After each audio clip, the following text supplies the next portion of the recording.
জিলহজ, 9 জিলহজ ফজর থেকে প্রত্যেক ফরজ নামাজের পর কোনো আমল নাই, প্রথমে একবার জোরে বলা ওয়াজিব।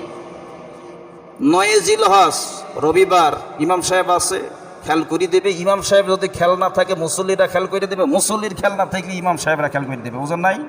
এই 9 জিলহজ থেকে 13 জিলহজ আসরের নামাজের আগ পর্যন্ত এই তাকবীরটা কি চলবে, এটা ওয়াজিব, মনে রাখবেন ভাইয়েরা আমার। এবারে আসুন কুরবানির হাকিকত কি। কুরবানির হাকিকত আমরা সকলে জানি। আল্লাহ রাব্বুল আলামিন ইব্রাহিম আলাইহিস সালাতু ওয়াস সালাম আপন সন্তানকে যখন ডেকে বললেন, ইয়া বুনাইয়া ইন্নী আরা ফিল মানামি আন্নী আযবাহুকা ফানজুর মা তারা, বাবারে আমি স্বপ্নে দেখি তোমারে জবাই করতেছি, তোমার মত কি? হযরত ইসমাঈল ডেকে বললেন, ক্বালা ইয়া আবাতি ফাআল মা তুমার, ও বাবা আপনি তাই করুন